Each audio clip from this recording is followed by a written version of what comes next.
Chapter 2. It was a strange feeling for me to be standing in the forest, in the middle of Ruritania, in front of a person who looked exactly the same as me. For a few minutes, the future king of Ruritania and I stood looking at each other in silence. Then I bowed to him and he finally spoke. "Colonel Fritz, who is this gentleman?" I was about to answer. Then Colonel Sapt stepped forward and spoke quietly to the king.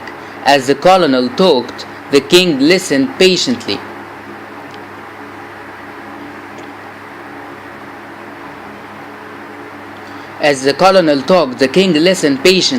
Staring at me now and then. While they were talking, I examined him carefully. He certainly looked very like me, although there were some differences.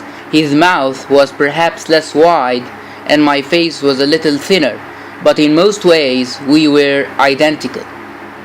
Colonel Sapp stopped talking, and the king suddenly began to laugh loudly. Then he stepped up to me, still laughing, and said, "It's good to meet you, cousin. You must forgive me if I seem surprised, as it's not every day that you see your double." "I hope you're not angry," I said. "Whether I like it or not, you can't help looking like me. No, I'll happily help you. Where are you traveling to?" "To Strelsau, sir, to the coronation." The king looked at the two other men and smiled. "What would my brother Michael think if he saw us two together?" he cried. The king looked at the two other men and smiled. "What would my brother Michael think if he saw us two together?" he cried. "But sir," said Fritz von Tarnheim, "I don't think it would be a good idea for Mr. Rassendale to visit Strelsau now." "Really? What do you think?" the king asked Colonel Satt. "I agree, he mustn't go," said the older soldier. "Don't worry, sir, I understand the problem," I said. "I'll leave Ruritania today." "You don't need to go now," said the king. "Please, first you must eat with me tonight. You don't meet a new cousin every day." "Remember, sir, that we have an early start tomorrow," said Colonel Sapt. "We can still eat well," said the king. "And good food is more important than sleep. Now, Mr. Rassendale, what's your first name?" "The same as yours," I answered, bowing again. "Come then, Cousin Rudolph. I don't have a house here, but I'm staying in the place my brother Michael uses for hunting. It's not the palace that I'm used to, but it will do for a few days." So I walked with the king for half an hour through the forest, talking happily, until we reached the small wooden hunting lodge between the trees. The king's personal servant came out to meet us. The other servant was the mother of Johann, the man who I had met earlier at the inn. "Is dinner ready yet, Joseph?" the king asked the servant. The servant said it was, and showed us into a dining room where a table had been laid out with generous amount of food. After my walk, I was hungry, so I ate a lot, and the food was delicious. But I noticed that Colonel Sapt and Fritz von Turnheim did not want to eat too much because of the events the next day. "The colonel and I have to leave here at 6 tomorrow morning," Fritz explained. "We ride to Zenda and return with a guard of soldiers to take the king to the station.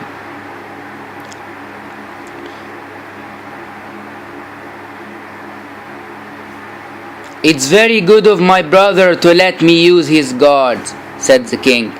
"But Rudolph, forget these two men. We don't need to get up so early. So eat some more, cousin." We continued to eat, and Joseph continued to bring in more food. "The Duke said I was to give you this at the end of your meal," said the servant, putting some cakes in front of us. "Well done, Michael. He knows me well," said the king happily, and he ate the cakes hungrily, as if they were the first thing he had eaten all day. I ate one of the cakes, but I had really eaten enough, and when the king seemed to have finally finished eating, I asked to go to bed. That is all I remember of that evening. The next thing I remember, I woke up suddenly, covered in water. I looked up and saw Colonel Sapt standing in front of me with Fritz von Turnheim next to him. "That wasn't funny," I said, when I realized the colonel had thrown water over me. "Nothing else would wake you up. It's 5 o'clock, said Sapt. 5 o'clock? But it's early and— Rassendale, said Fritz in a worried voice. You must come and look at this. He took my arm and led me to the next room. The king was lying on the floor. His face was red and was breathing heavily. We've been trying to wake him up for half an hour, but we can't, explained Fritz. I bent down and felt his pulse, which was very weak and slow. It must be in those cakes that he ate last night. Do you think he was poisoned? I asked. We don't know, said Saft. We must get a doctor. There's no doctor for 15 kilometers, and even 1,000 doctors won't make him better today, said Fritz. But what about the coronation? I cried.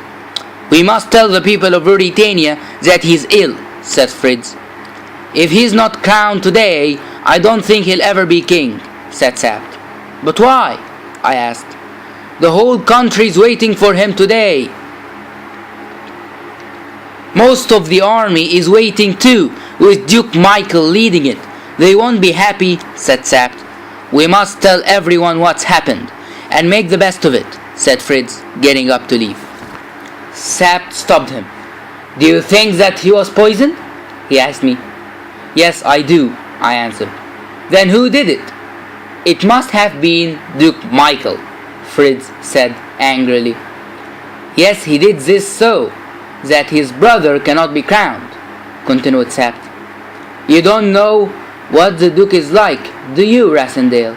If Rudolf doesn't become king, Duke Michael will take the crown.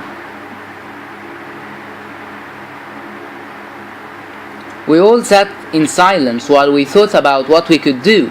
Then Sapt suddenly stood up.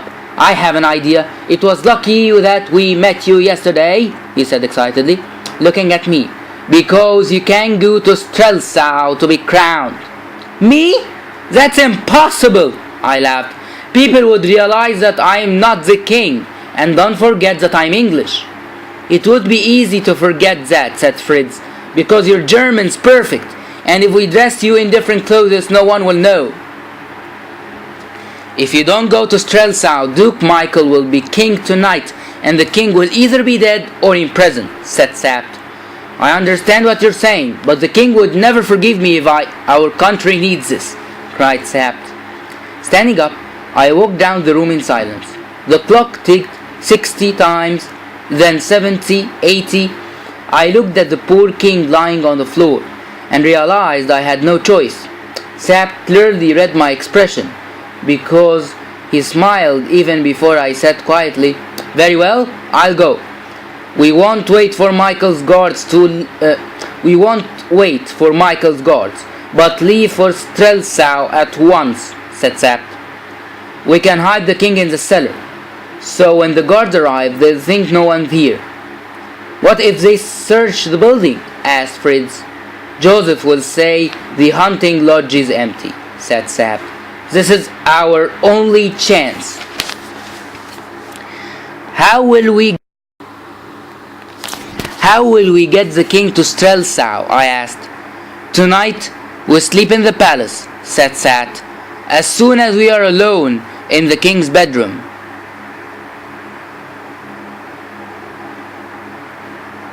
You and I will leave and come back here on our horses.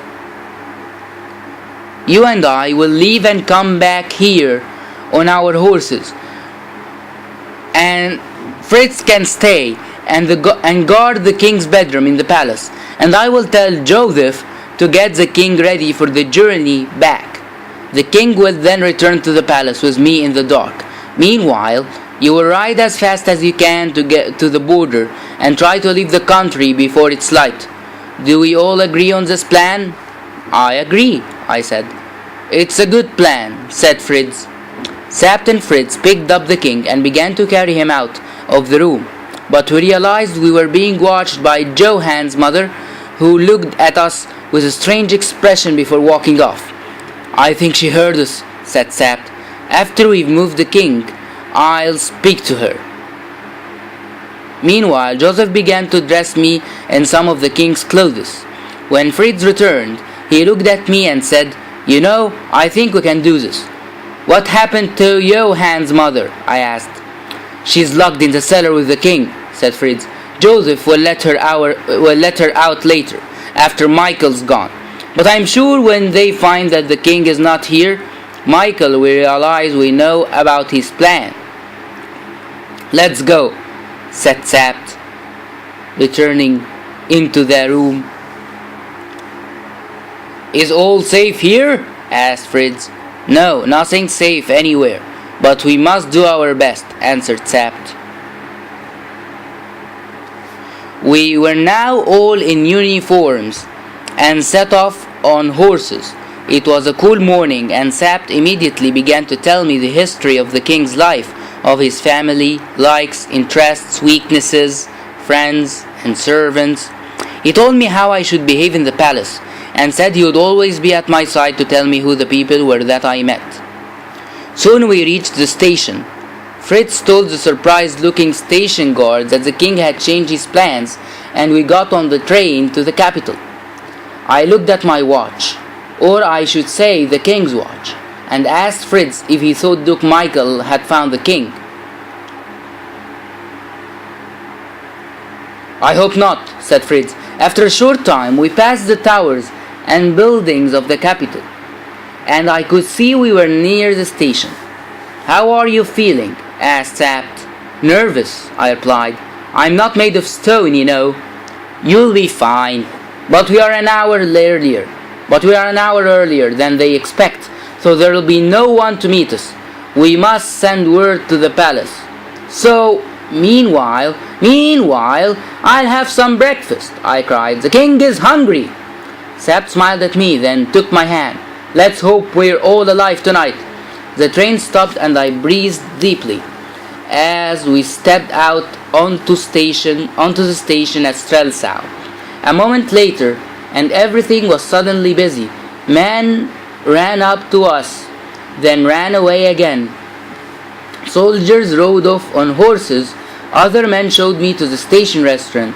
As I ate my breakfast, I could hear music and people cheering, "God save the king," in preparation for the coronation. "God save both kings," said Sapt. When we left the restaurant, we saw that a group of soldiers had arrived to welcome us. It was led by a tall old man whose jacket was covered in medals. "That is Marshal Strackings," said Sapt, so that I knew who he was. A very important person in the army. The marshal greeted me and said he was sorry that the Duke could not meet me at the station, but that he would see me shortly. I answered as politely and formally as I could, and began to feel less nervous when no one seemed to realize that I was not the real king. But I saw that Fritz was still very nervous when he shook the marshal's hand. The soldiers led us out of the station, where we got onto horses and that were waiting outside. I began to ride through the capital with the marshal on my right and Sapt on my left. As we were riding, I saw that the city was partly old and partly new. There were wide modern streets where the rich people lived in big houses.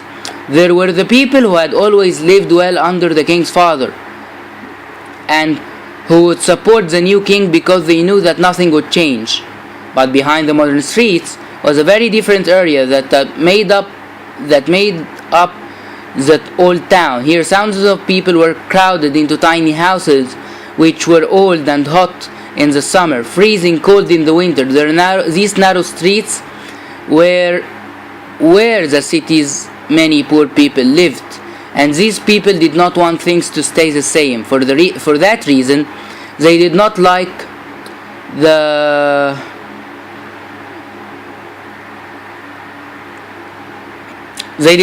the king and supported Duke Michael, who told them he wanted things to be different and gave them hope for a better future. I knew that this area would not be very safe for me, the king. We continued towards a great square where the palace stood. There were colored flags and colorful ribbons everywhere, and people lined the streets clapping and cheering. I waved to them as we passed, and people threw flowers down from the balconies above me. One flower fell on my horse, so I picked it up and stuck it onto my coat. Seeing me do this, the marshal looked at me, but I could not tell from his expression whether he was happy or angry. Nevertheless, I smiled happily at the marshal. I have written happily, but that is really how I felt. The truth is, at that moment, I really believed that I was actually